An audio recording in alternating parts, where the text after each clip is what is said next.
Hello everyone. Linguistic reorganization of the states. The demand for reorganization of the states on the basis of language was an outcome of linguistic pluralism in India. The demand surfaced immediately after independence. The boundaries of provinces in pre independent India were the outcome of the British conquest of India. The state boundaries were drawn either for administrative convenience or simply coincided with the territories annexed by the British government or the territories ruled by the princely states. The Congress in its 1920 session in Nagpur had made efforts to recognize regional linguistic identities and divided India into 21 linguistic units for its organizational setup. Many provincial Congress committees were set up on the basis of linguistic zones, which often did not coincide with the administrative divisions of British India. However, when demands for the linguistic reorganization of the provinces came up in the Constituent Assembly in 1946, and after independence, the national leadership under the Congress opposed it on the ground of national unity. The situation in the newly independent country was difficult. India's partition had created serious administrative, economic, and political challenges. The post war world faced serious economic and law and order problems. The Kashmir problem and a warlike situation with Pakistan needed urgent attention. However, due to continuous demands, the Constituent Assembly in June 1948 appointed the Linguistic Provinces Commission headed by Justice S.K. Dar to inquire into the need of linguistic provinces. The Dar Commission, however, opposed such a move in the interest of national integration. Consequently, the Constituent Assembly decided not to include the linguistic principle in the Constitution. In December 1948, to pacify the vocal votaries of the linguistic states, the Congress appointed a committee JVP with Jawaharlal Nehru, Vallabhbhai Patel, and Patabi Sitaramayya as its members. Its report, which is known as the JVP report, also went against the creation of linguistic states in the interests of national unity. There was widespread agitation, especially in southern India, in the wake of the JVP report.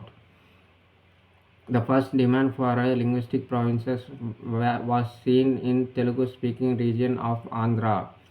In August 1951, Swami Sitaram, a congressman and a Gandhian leader, started a fast unto death.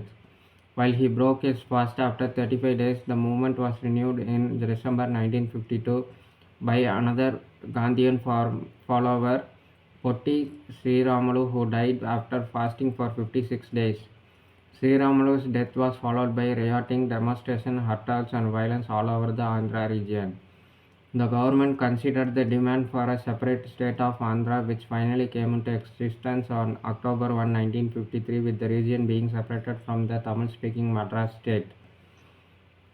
The creation of Andhra encouraged the other linguistic groups to intensify their movements for their own state or for rectification of their boundaries on a linguistic ground. Under popular pressure, Nehru government appointed the States Reorganisation Commission (SRC) in August 1953. The commission, comprising Justice Fazal Ali, K.M. Panikar, and Hridayanath Kunjru as members, submitted its report in October 1955. Its recommendations were accepted with some modifications and implemented quickly.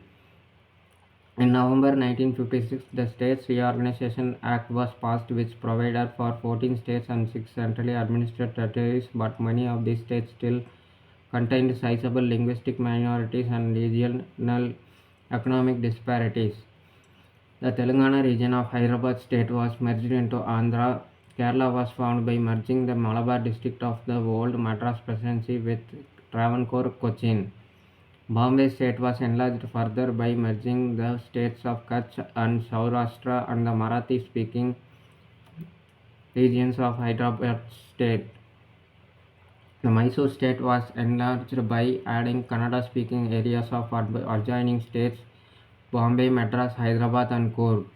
As the SRC had opposed the splitting of Bombay and Punjab, a widespread rioting broke out in January 1956 in Bombay city.